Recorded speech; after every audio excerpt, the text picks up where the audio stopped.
Bienvenue sur le board. Comme certains d'entre vous le savent déjà, je reviens du tournoi de Aachen, aussi connu sous nos climats sous le nom d'Aix-la-Chapelle, où je n'ai pas particulièrement brillé. Mais cependant, c'était vraiment un tournoi très sympathique.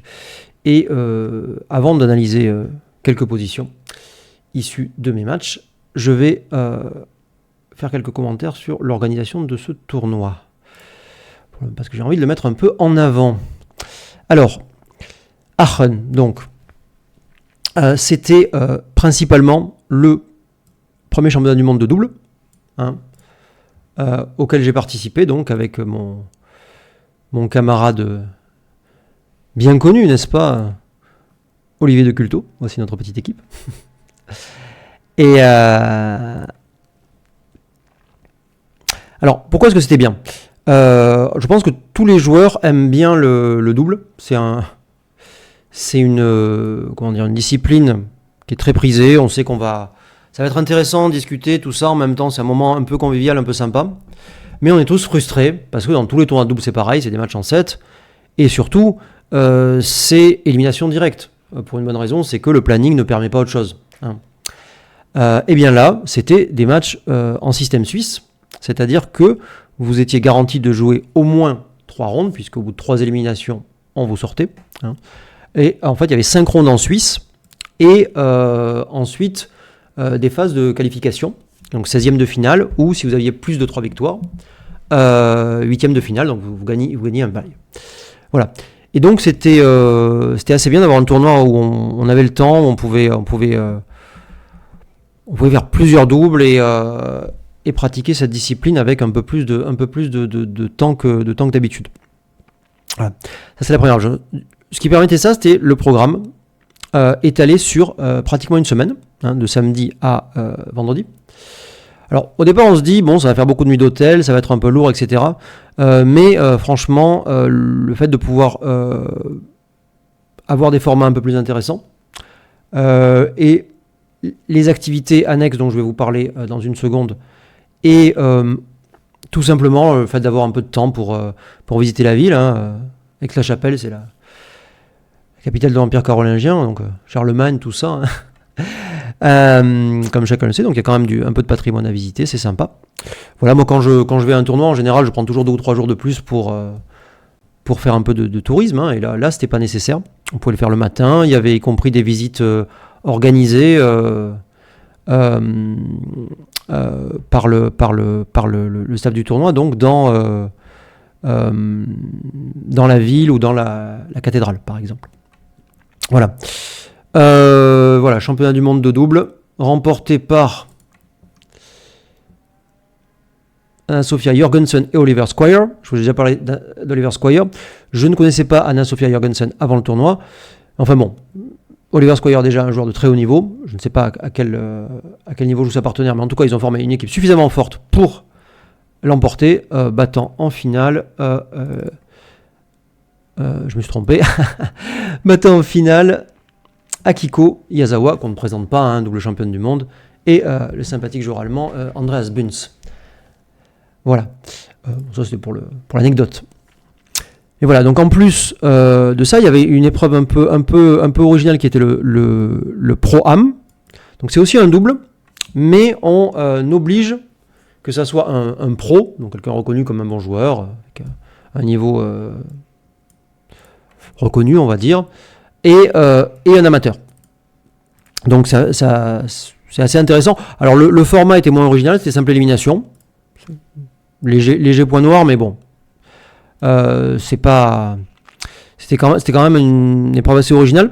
J'ai joué avec mon ami Nico Alarmand, on s'est malheureusement fait éliminer assez rapidement. Mais bon, c'est une épreuve assez intéressante et ça donne un critère de plus pour peu qu'on puisse faire des équipes suffisamment équilibrées pour pouvoir quand même communiquer, quoi. Il faut pas avoir un débutant complet avec le champion du monde, ça n'a pas trop de sens. Voilà.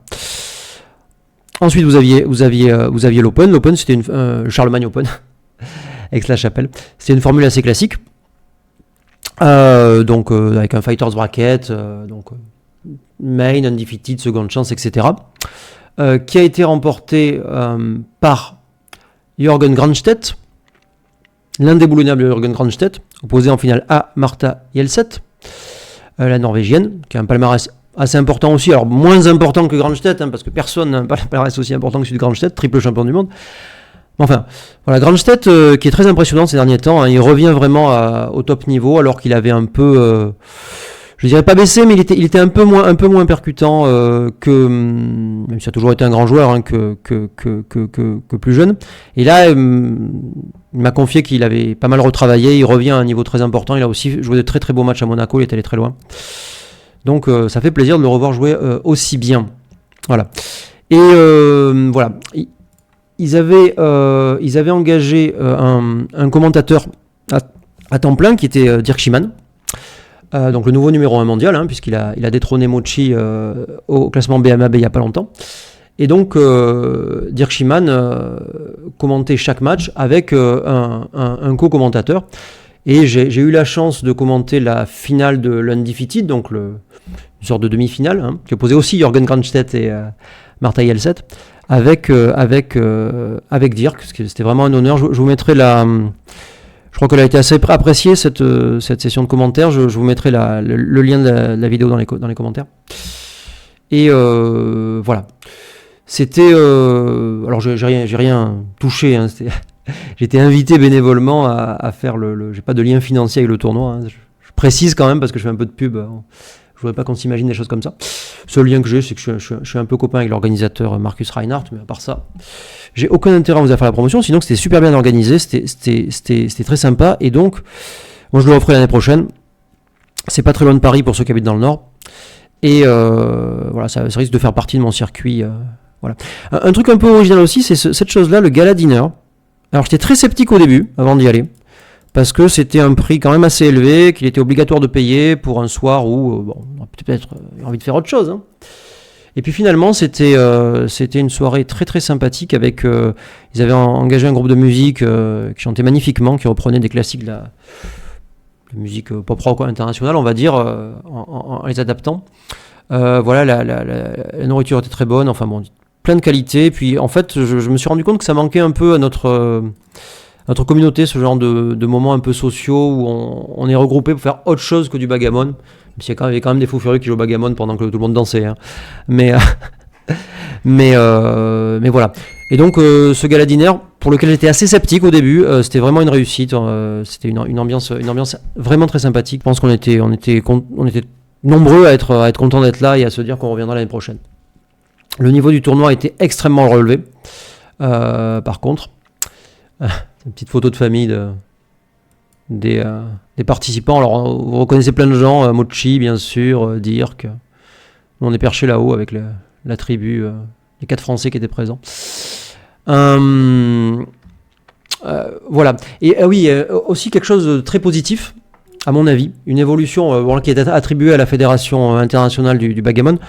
C'est que l'intermédiaire avait enfin des règles claires d'inscription. C'est-à-dire qu'ils avaient un certain nombre de points, ne pas avoir de titre BMAB, de titre de maître ou mieux, pardon, ne pas avoir un PR évalué à moins de 6 en moyenne, et un certain nombre de critères, ne pas avoir remporté un tournoi ici ou là, etc., qui faisait que ce n'était plus discrétionnaire. Il est clair maintenant qui peut s'inscrire à l'intermédiaire et qui ne le peut pas, qui est obligé de s'inscrire au master. Ça, c'est une évolution très très positive. Alors, on pourrait donner quelques défauts, quelques petites...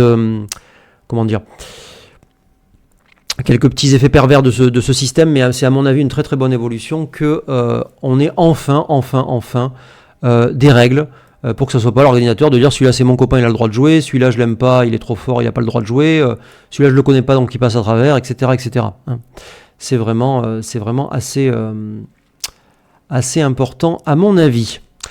Voilà, je voulais vous parler un peu de ce tournoi. C'est maintenant chose faite. Passons à une petite position. Voilà, alors c'est pas une position extrêmement complexe, mais je voulais vous la partager parce que je pense qu'elle reflète un peu l'état d'esprit dans lequel il faut jouer un match. Et il faut jouer en particulier l'ouverture. Pas que l'ouverture d'ailleurs. Alors, c'est une position, j'ai juste modifié le score, mais sinon c'est exactement la position qui m'a échu. alors que j'étais opposé, n'est-ce pas, au très fort joueur danois Michael Larsen, on l'appelle tous Mick, hein. Michael Larsen, Mick, très fort et très sympathique, hein, c'est un type que j'apprécie, qui a un niveau à peu près comparable au mien, je dirais. Il est G2 aussi, avec un PR évalué assez similaire au mien. Et donc, je tombe sur cette position, et je tire 600. Alors bon, je vous laisse réfléchir quelques instants, mettez la vidéo sur pause, je vais analyser, c'est bon, vous êtes prêts, paf, j'analyse. Alors, déjà la première chose importante à dire, c'est qu'il faut être aux aguets à ce jeu, comme en toute chose, n'est-ce pas? Il faut être aux aguets et pas jouer le truc automatique. Il est tellement facile de se dire, bah il n'y a pas 36 coups, paf, paf, j'appuie sur la pendule. Non, c'est pas comme ça qu'il faut raisonner. Il y a rien de tel qu'un coup évident. Plus exactement, ça coûte pas grand-chose de perdre quelques secondes pour vérifier si c'est vraiment un coup évident. Bon. En l'occurrence, que se passe-t-il dans cette position? On est un peu en avance à la course, on a 8 points d'avance après le G.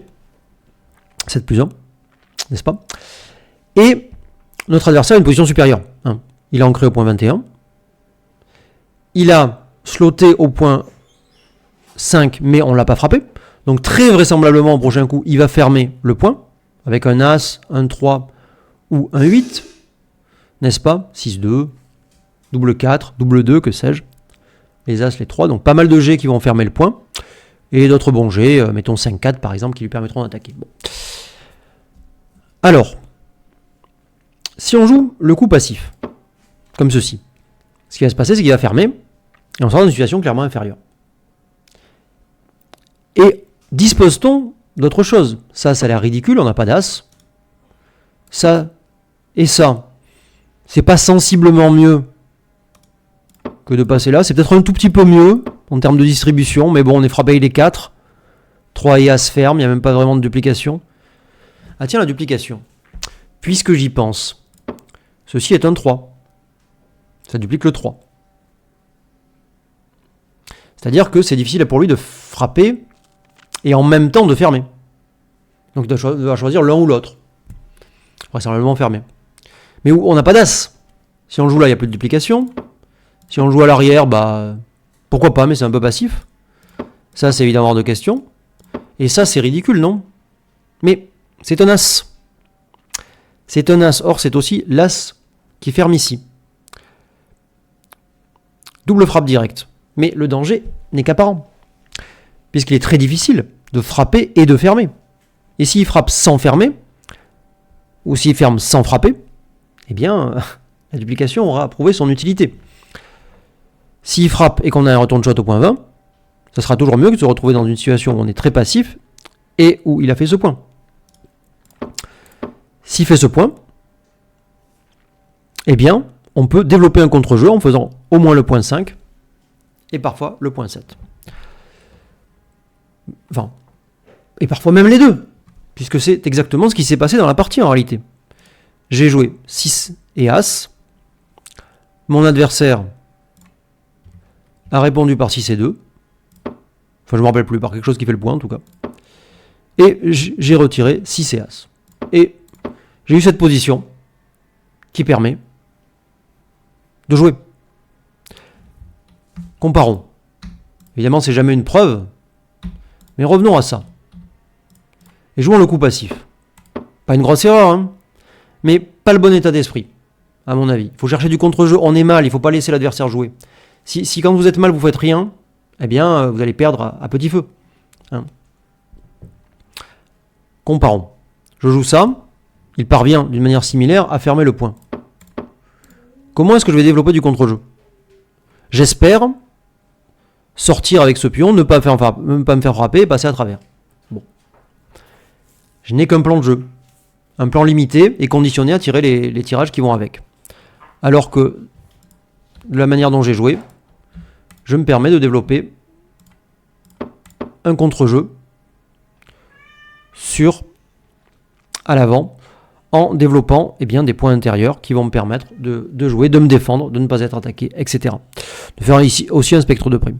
Notez que s'il frappe, il casse son ancre. En temps, votre adversaire va tirer double 3, double As, ou même 3 et 1. Mais dans la grande majorité des scénarios, vous serez content d'avoir joué comme ça. À quelque temps de là,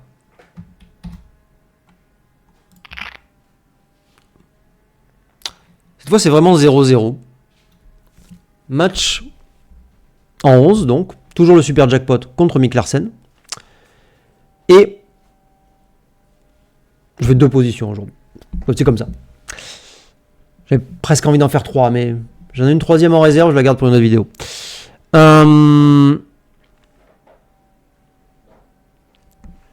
Très au noir.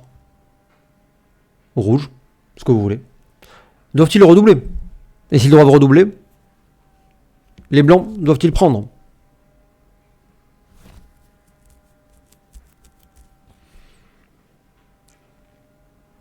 Eh bien, j'espère que vous avez le temps de réfléchir, j'ai marqué une petite pause. Bon, sinon, arrêtez vite la vidéo. Eh bien, c'est une position très difficile. La prime des rouges est évidemment fort. Ils ont un peu de gammon, puisqu'ils peuvent frapper ici, frapper là-bas. Notre prime est quelque peu dévaluée par ce pion. En fait, c'est ce petit pion donne toute la difficulté de la position, parce que ça dévalorise énormément la prime. On va avoir beaucoup plus de mal à faire le point 4 que s'il était sur le point 6 ou 5 ou même 7. Il y a un certain nombre de frappes. Donc 6, 5, 1, 4, 2. On peut rajouter des trucs comme 6 et 5. Avec la plupart des 5, à part 5, 1, mon adversaire va probablement attaquer au point As. Si je fais Gala, il y aura du gammon. Et le contre-jeu n'est pas totalement évident. Totalement évident. Bon, il faut aussi évaluer des positions où il fait simplement un 2, puis il cache son pion, je sais pas, 2 et 3 par exemple. Alors 2 et 3, on peut discuter s'il doit frapper ou s'il doit monter, mais admettons qu'il monte et qu'il cache son pion. Que vaut exactement cette position? Je vais avoir du mal à circuler avec mon pion du point As. Alors, si j'étais sûr qu'il tire 2 et 3, probablement le take serait trivial, mais c'est une variante à ajouter à celle où il frappe. Il est évident que s'il frappe et que je fais Gala, je ne suis pas du tout content d'avoir pris. Mon adversaire a doublé dans cette position. J'ai pris un bon temps de réflexion. Enfin, plus exactement, j'ai pas tant que ça, puisque j'avais réfléchi assez largement pendant que lui-même réfléchissait à doubler. C'est des positions difficiles à évaluer, il ne faut pas jouer trop vite, elles sont un peu inhabituelles, ça joue sur beaucoup de détails. Voilà, et j'ai fini par prendre. Et j'ai échappé à la perte de 8 points d'un cheveu. J'ai perdu que 4 points. Bon, très bien. À la fin du match, avec mon sympathique adversaire, nous avons discuté un peu les positions, notamment celle-ci. Et nous étions entourés de tout un tas de bons joueurs. C'est une flopée de grands maîtres qui passaient par là, de grands maîtres, de presque grands maîtres. Et les avis étaient très partagés. Très partagés. Vous aviez des grands maîtres qui pensaient que le take était obligatoire. Vous aviez des grands maîtres ou presque qui pensaient qu'il fallait passer. Parce que la position était très maladroite. Et mais tout le monde s'accordait à dire que c'était en tout cas un gros double. Et que la question était est-ce que les blancs doivent prendre dans une position pareille. Et soudain, quelqu'un d'un petit peu plus fort que les autres, même s'il y avait déjà de très forts joueurs autour de la table, est arrivé, on lui a posé la question. Et toi, qu'est-ce que tu fais, Dirk Schiman qui passait par là. Dirk a regardé, a dit oui, je ne suis pas sûr, c'est peut-être un double. Il n'a pas douté du take une seule seconde. Et pour lui, le double était en question. Il pensait que c'était probablement pas assez fort. Enfin, en tout cas, il pensait que la question se posait sur le double et pas sur le take. C'est assez intéressant de voir des. Ça montre aussi la richesse du backgammon, à quel point des joueurs quand même d'assez haut niveau, les grands maîtres. Il y a un type dans l'assistance qui était G0, c'est fort G0, et qui penchait plutôt vers le pass. Bon. Enfin, la plupart des grands maîtres penchaient vers le pass. Je ne dis pas qui disait pass et qui disait take. Bon, moi j'ai pris, donc moi vous savez ma position. Mais j'ai pris sans une confiance inébranlable, je vous le dis. Bon. Eh bien, cette position, chers amis, cette position n'est pas un double. C'est pas assez fort. Les blancs ont 40% d'équité. Comment ça se fait-il? Eh bien, malgré tout, on a une encre. On a une encre. C'est vrai qu'on est gammon quelquefois, tout ce que j'ai dit est vrai. Mais quand on n'est pas frappé, on a tellement de contre-jeux. Quand on est frappé, dans les 15G qui nous frappent, hein, donc, les 6, 5, 1, 4, 2, et il faut rajouter quelques trucs au point As, bon. On peut tirer un As ou un 4. La partie n'est pas terminée. En revanche, quand on n'est pas frappé, on a un contre-jeu quand même assez fort. On a un board de 3, une prime de 4. Ce pion au point 2 n'est pas très bien placé, pour dire le moins. Il va avoir du mal à sauter la prime. C'est quand même une prime de 4 trouée malgré tout. Et le take est donc en fait assez trivial du point de vue ordinateur. Hein. On peut aussi mentionner le fait que le contrôle de l'outfield soit entièrement aux mains des blancs. C'est-à-dire que si je suis raté, ou même si je suis frappé que je rentre, j'ai un point 13 et mon adversaire a une situation déconnectée, hein, où il a son armée d'un côté et enfin une partie de son armée d'un côté et une partie de son armée de l'autre. Voilà. Alors, c'est pas un double en théorie. Maintenant, je pense qu'en pratique, contre presque n'importe quel humain, sauf peut-être un super grand maître, vous avez intérêt à doubler parce que il y a des chances réellement importantes que votre adversaire passe. J'ai eu le cas de le constater. J'ai eu l'occasion de le constater, comment je parle aujourd'hui. J'ai eu l'occasion de le constater. Le cas de pas mal de joueurs chevronnés, expérimentés, tout ce que vous voulez. Petite modification de la position comme d'habitude. Que se passe-t-il si ce pion est un peu mieux placé, hein? Ça fait basculer à quel point? Évidemment, c'est mieux. C'est maintenant un très gros double. C'est toujours un take, hein? Ouais. Passé tout à l'heure, eût été une grosse erreur. Là, c'est une erreur quand même importante, mais pas aussi importante. Voilà. Et que faut-il pour obtenir un pass? Faut-il beaucoup de choses? Eh bien non. Il faut améliorer un peu des deux côtés. Bon. C'est pas rien du tout ce que j'ai fait, évidemment, hein, puisque là, on a rajouté des attaquants vers l'intérieur, on a amélioré la position du pion au point 22. Voilà. Tout se joue dans le détail au backgammon. Je ne le répéterai jamais assez. Voilà, j'espère que vous aurez apprécié cette petite vidéo. Avec deux petites positions très différentes. Hein, l'une assez simple et l'une... enfin, assez simple. Je pense que des joueurs expérimentés trouvent le 6 assez facilement, en fait. Personnellement, c'est le premier coup auquel j'ai pensé. Et j'ai pas eu besoin d'une longue réflexion pour le jouer. Je n'en tire pas grand mérite. Je pense que plein de gens expérimentés auraient fait pareil. Mais ça montre un peu dans quel état d'esprit il faut aborder les positions. Je pensais qu'elle était assez didactique. La deuxième est très complexe, assez foisonnante. Hein. J'ai fait qu'effleurer tout ce qu'on peut dire de la position. Je n'avais pas prévu d'y passer une heure. Et voilà, j'espère que ces deux positions vous a plu, que je vous aurai donné envie de vous rendre à Aachen l'année prochaine, Aix-la-Chapelle, la ville carolingienne.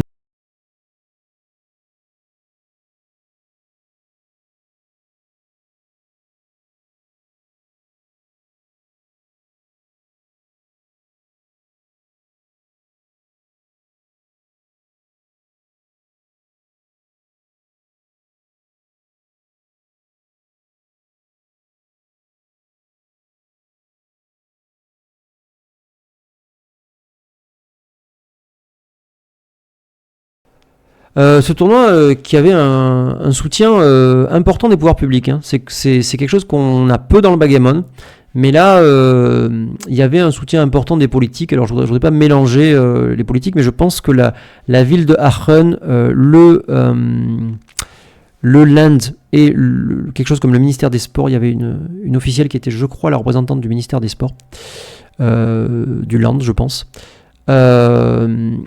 était présente. Toute cette délégation, enfin la représentante du ministère des Sports était présente et on sentait le soutien des pouvoirs publics locaux, ce qui est quand même quelque chose d'appréciable et qu'on a assez peu au backgammon pour que ça soit souligné. Voilà, merci d'avoir suivi cette vidéo. Pour ma part, je vous dis à la prochaine et surtout, ne faites pas trop de blunders.